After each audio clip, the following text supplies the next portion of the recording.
தம்பி. Hi, hello Cinephiles. This is Siddharth Sundararajan. LIK Love Insurance Company படத்தோட first impression தான் இந்த வீடியோல பார்க்க போறோம். So let's roll the intro.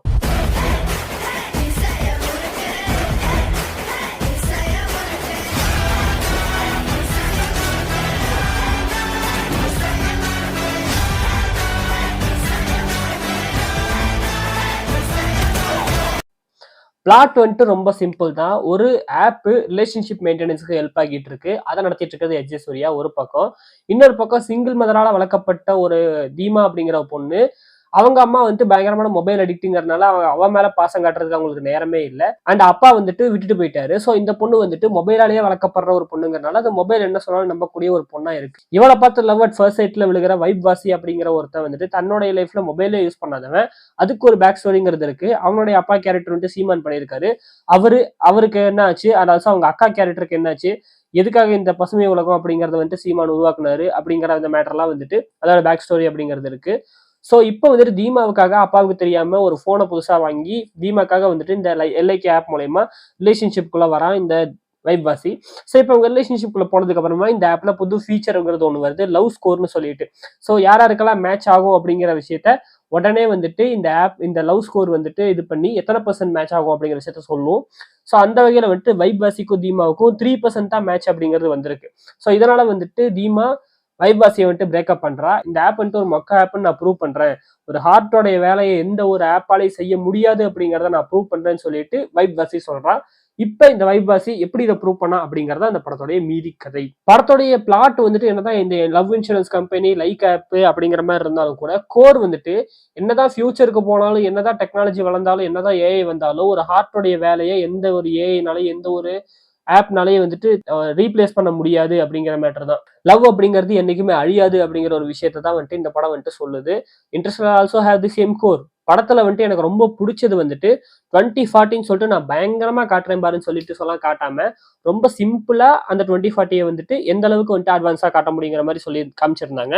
எந்தெந்த டெக்னாலஜிலாம் வளர்ந்துருக்கும், எந்தெந்த டெக்னாலஜிலாம் வளர்ந்துருக்க வாய்ப்புகள் இருக்குன்னு சொல்லிட்டு சில இதெல்லாம் பண்ணி அதுக்கேற்ற மாதிரி தாங்கிறத பண்ணியிருக்காங்க. ஆல்ரெடி எக்ஸிஸ்ட் ஆகிற சில ரியல் லைஃப் பிளேசஸை கொஞ்சம் கூட அப்கிரேட் பண்ணி விஷுவலா காமிச்சிருந்தாங்க. சூப்பரா இருந்துச்சு. எதையுமே ரொம்ப ஹைப் பண்ணி காட்டல. அந்த உலகத்துக்குள்ள நீங்க அப்படியே சும்மா நடந்து போற மாதிரி தான் அது எல்லாத்தையுமே காமிச்சிருந்தாங்க. அது உண்மையிலேயே வந்துட்டு ரொம்ப கிரவுண்டடான ஃபீலிங்கிறது இந்த படத்துல கொடுத்து. படத்துல வந்துட்டு எனக்கு ரொம்ப பிடிச்ச ஒரு சீன் வந்துட்டு குழந்தைங்க எல்லாம் வந்துட்டு அவங்க பேரண்ட்ஸ் இந்த பசுமை உலகத்துக்கு கூட்டு போவாங்க. கூட்டு போனோன்னா பசங்க வந்துட்டு பயங்கரமா அழுவாங்க. சாப்பிட சொன்னா சாப்பிட மாட்டாங்க, மொபைல் வேணும்னு சொல்லுவாங்க. பேரண்ட்ஸ் கன்வின்ஸ் பண்ண ட்ரை பண்ணிட்டு ஒரு கட்டத்துல வந்துட்டு அவங்ககிட்ட மொபைல் கொடுத்துருங்கன்னு சொல்லிட்டு வைபாசிட்ட சொல்லும் போது வைபாசி கேட்பா அவங்க மொபைல்ல என்ன பார்ப்பாங்க அப்படின்னு சொல்லிட்டு தோசை அம்மா தோசை உருளைக்கிழங்கு செல்லக்குட்டின்னு சொல்லிட்டு பேரண்ட்ஸ் பாட ஆரம்பிப்பாங்க. உடனே குழந்தைங்க வந்துட்டு அப்படின்னு சொல்லிட்டு வாயை திறப்பாங்க. ஸோ இதுல வந்துட்டு நம்ம வைபாசி அதை பார்த்துட்டு அப்படியே பாடிட்டே சோறு ஊட்டுங்க, பாடுறதுக்கு தான் நீங்க இருக்கீங்க அப்படின்னு சொல்லிட்டு போயிடுவாரு. இந்த சீன்ல எனக்கு என்ன கன்வே ஆச்சு அப்படின்னா, பசங்க வந்துட்டு போனுக்கு அடிக்ட் ஆகல, போன்ல இருக்கிற கண்டென்ட்டுக்கு தான் அடிக்ட் ஆகுறாங்க. ஸோ அந்த கண்டென்ட்டுங்கிறத ரியல் லைஃப்ல காட்டினா பசங்க வந்துட்டு போன் அடிக்ட் ஆக மாட்டாங்க அப்படிங்கிறது எனக்கு புரிஞ்சுது. அண்ட் ஆல்சோ ரொம்ப அன்ரியலிஸ்டிக்கான சில விஷயங்களை வந்துட்டு போன்லாம் இருக்கும், அதை வந்துட்டு காட்டக்கூடாது. உதாரணத்துக்கு இந்த ஃப்ரீ ஃபயர் மாதிரி விஷயங்கள்லாம் இருக்கும், அதையெல்லாம் போன்ல போய் காமிச்சிட்டு இருக்க கூடாது. அதை ரியல் லைஃப்ல நம்மளால காட்ட முடியாது. ஸோ அதை பசங்கள்கிட்ட காட்டக்கூடாத ஒரு ஏஜ் வரையுமே கூட அப்படிங்கிறத நான் சொல்லுவேன். ஸோ அந்த சீன் வந்துட்டு பயங்கர பிரில்லியண்டா இருந்துச்சு. இந்த ஆப் வந்துட்டு ஒர்க் ஆகிற விதம் வந்துட்டு இந்த ட்ரைலர் அனாலிசிஸ் வீடியோல என்ன சொல்லியிருந்தேன் அப்படின்னா, ப்ராபபிலிட்டியை வச்சுன்னு சொல்லியிருந்தேன். அந்த கேரக்டர்ஸோட டேட்டாவை வச்சு இவங்களுக்குள்ள செட் ஆகாம ஆகாதாங்கிறத ப்ராபபிலிட்டி படி சொல்லும் அப்படிங்கிற மாதிரி சொல்லியிருந்தேன். இந்த படத்துல வந்துட்டு ப்ராபபிலிட்டி அளவுக்கு ரொம்ப காம்ப்ளெக்ஸா ரைட் பண்ணாம டேட்டான்னு சொல்லிட்டு சிம்பிளா முடிச்சிட்டாங்க. ஸோ உங்களை வந்துட்டு 24 ஹவர்ஸுமே வாட்ச் பண்றதுக்கு வந்துட்டு ஒரு மோதிரம் கொடுக்குறாங்க. 360 டிகிரி கேமரா இருக்கிற அந்த மோதிரம். அது போக காதுல ஒரு சின்ன சிப்பை வைக்கிறாங்க. அது மூலயமா நீங்க சொல்ற ஒரு விஷயமும் நீங்க வாயை திறந்து பேசுற ஒரு குட்டி சவுண்டும் கூட வந்துட்டு அதுல ரெக்கார்ட் ஆகும். ஸோ இது வந்துட்டு டேட்டா. ஸோ இந்த 24 ஹவர்ஸ் வந்துட்டு உங்க ஃபுல்லா வந்துட்டு அனலைஸ் பண்ணிக்கிட்டே இருக்காங்க தினமும். இந்த டேட்டாவெல்லாம் வச்சு ஒருத்தருக்கும் இன்னொருத்தருக்கும் செட் ஆகுமா ஆகாதாங்கிறத கண்டுபிடிச்சு இந்த ஸ்கோர் மூலயமா வந்துட்டு சொல்றாங்க. ஸோ அதுல வந்துட்டு இந்த பெர்சன்டேஜ் அப்படிங்கிறது வருது. இப்போ உதாரணத்துக்கு எனக்கு வந்துட்டு எப்படிப்பட்ட ஒய்ஃப் வேணும், எப்படிப்பட்ட பார்ட்னர் வேணும் அப்படின்னு சொல்லிட்டு என்னைய கேட்டா நான் ஒரு சினிமா பைத்தியம் வேணும் அப்படின்னு தான் சொல்லுவேன். இந்த ஆப்பும் என்னைய ஒரு சினிமா பைத்தியம் கூட தான் வந்துட்டு பெர்சன்டேஜ் ஜாஸ்தியா காட்டும். பட் இதுவே வந்துட்டு எனக்கு உண்மையிலேயே லவ் ஃபீல் வர ஒரு பொண்ணு கிட்ட வந்துட்டு அவங்க வந்துட்டு சினிமா பெருசா பார்க்க மாட்டாங்க அப்படின்னா அவங்க கிட்ட வந்துட்டு பெர்சன்டேஜ் கம்மியா தான் காட்டும். ஸோ இந்த ஆப் வந்துட்டு கம்பேட்டபிலிட்டி பேஸ்டா தான் ஒர்க் ஆகுதே தவிர ஃபீலிங் பேஸ்டா ஒர்க் ஆகல அப்படிங்கறதா மேட்ரு. சோ அதனாலதான் இந்த விஷயங்கிறது இருக்கு. படத்துலயுமே அதை கிளியரா சொல்லியிருந்தாங்க. அதே மாதிரி இந்த படத்துல வந்துட்டு இந்த வைப்வாசிக்கும் கௌரியோட கேரக்டருக்கும் வந்துட்டு அந்த மீட்டர் செக் பண்ணும்போது 93% வரும். பட் அவங்க வந்துட்டு லவ் ஃபீல் அப்படிங்கறதெல்லாம் அவங்களுக்குள்ள இருக்காது. ஜஸ்ட் அவங்க ஃப்ரெண்ட்ஸ் தான். பட் நல்ல கம்பேட்டபிலிட்டிங்கிறது அவங்க 2 பேத்துக்குள்ள இருக்கும். இப்போ வந்துட்டு உதாரணத்துக்கு இந்த திருச்சிற்றம்பலம் சோபனாவுக்கு வந்துட்டு இந்த மீட்டரை வைக்கிறோம். வல்லவன் படத்துல வர ஹீரோவுக்கும் அவங்களுடைய ஃப்ரெண்டு கேரக்டர் ஒரு பொண்ணு வருவாங்களே அவங்களுக்கும் வைக்கிறோம் அப்படின்னா 2 பேத்துக்குமே நல்ல ரேட்டிங் தான் காட்டும். பட் திருச்சிற்றம்பலம் சோபனாக்குள்ள இருக்கிற அந்த லவ் ஃபீலுங்கிறது ஒண்ணு இருக்கு. பட் வல்லவனுக்கும் அவனுடைய இந்த ஃப்ரெண்டுக்கும் வந்துட்டு இந்த லவ் ஃபீலுங்கிறது இல்ல. ஃப்ரெண்ட்ஷிப் தான் இருக்கு அப்படிங்கறதா மேட்ரு. சோ இதே வல்லவனுக்கும் வந்துட்டு இந்த ரீமாசன் கேரக்டருக்கும் வந்துட்டு நம்ம வச்சோம் அப்படின்னா அது வேற மாதிரி ரொம்ப லோவா தான் காட்டும். ஏன்னா அவங்க 2 பேத்துக்குள்ள கம்பேட்டபிலிட்டிங்கிறது இருக்கவே இருக்காது. சோ இது வந்துட்டு கம்பேட்டபிலிட்டி பெஸ்டா தான் ஒர்க் ஆகுது அப்படிங்கறத கிளியரா காமிச்சிருந்தேன். நான் ட்ரெய்லர் அனாலிசிஸ்ல இன்னொரு விஷயத்தையும் சொல்லியிருப்பேன். இந்த பிஆர் டெம்ப்ளேட்னு ஒண்ணு இருக்கு. அதுல வந்துட்டு இந்த படம் வந்துடக்கூடாது. சோ அது வந்துட்டு சொல்லிட்டு இருக்கானுங்க அப்படின்னு சொல்லிட்டு. பட் அந்த மாதிரிலாம் போகல. ஒரு சிம்பிளான கதை. அதுக்கு வந்துட்டு ஒரு பிரில்லியன்டான ஸ்கிரீன் பிளே அப்படிங்கறத பண்ணிருக்காங்க. சில இடங்கள்ல படம் வந்துட்டு கொஞ்சம் கூட அப்படியே லேக் ஆகும் போது அனி தான் கொஞ்சம் கொஞ்சம் காப்பாத்துறாரு. சில இடங்கள்ல பிரதீப் ரங்கனோட பிரசன்ஸ்ங்கிறத கொஞ்சம் கொஞ்சம் காப்பாத்து. அதெல்லாம் ஒத்துக்கதான் வேணும். பயங்கர பிரில்லியண்டா இது பண்ணிட்டாங்க. பயங்கர டைட்டா இருந்துச்சு ஸ்கிரீன் பிளே அப்படிலாம் சொல்ல மாட்டேன். சில இடங்கள்ங்கிறது கொஞ்சம் கூட ஸ்லோவா தான் போயிருந்துச்சு. ஒரு நிதானம் அப்படிங்கிறது இருந்துச்சு. இதுக்கு முன்னாடி ரிலீஸ் ஆன பிரதீப் ரங்கநாதன் படங்கள் மாதிரி பரபர இல்லாம கொஞ்சம் கூட நிதானமா தான் போச்சு. அது ஒன்றும் குறை அப்படின்னு சொல்லிட்டு சொல்லல. பட் அப்படி இருந்துச்சுன்னு சொல்றேன். நெகட்டிவ்ஸ்னு பெருசா சொல்றதுக்கெல்லாம் ஒன்றும் கிடையாது. சில இடங்கள்ல கொஞ்சம் ஓவர் டூ, கொஞ்சம் கிரிஞ்சு அந்த மாதிரிலாம் வந்துட்டு சில பேருக்கு ஃபீல் ஆகலாம். ரீல்ஸ் அடிக்ட் நண்பர்களுக்கு இந்த படம் வந்துட்டு கண்டிப்பா பார்க்காதீங்க. 20 மினிட்ஸ்லயே உங்களால் தாங்க முடியாம எந்திச்சு வந்துருவீங்க. ஆக்சுவலா உங்களுக்கு நான் படமே பார்க்காதீங்கன்னு தான் சொல்லுவேன். ரீல்ஸ் வந்துட்டு பார்த்து பார்த்து பார்க்குறவங்களுக்கு படங்களே பார்க்காதீங்க, தியேட்டருக்கே வராதீங்கன்னு தான் சொல்லிட்டு சொல்லுவேன். இன்னொரு விஷயம் இந்த படத்துல வந்துட்டு இந்த கிளைமேக்ஸ் ஃபைட் சீனுங்கிறத ரொம்ப ஹைப்பா காமிச்சிருப்பாங்க.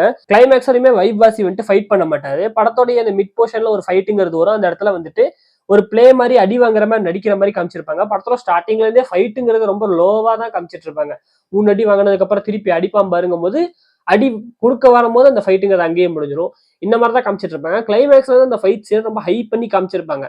பட் நமக்கு வந்துட்டு அந்த ஃபைட் சீன் வந்துட்டு எதுக்கு இவ்வளவு ஹைப் பண்றாங்க அவ்வளவு ஒன்றும் ஃபீல் ஆகலையே அப்படின்னு சொல்லிட்டு தோணுச்சு. ஏன் அப்படிங்கிறதுக்கான ரீசனையும் சொல்லிடுறேன்.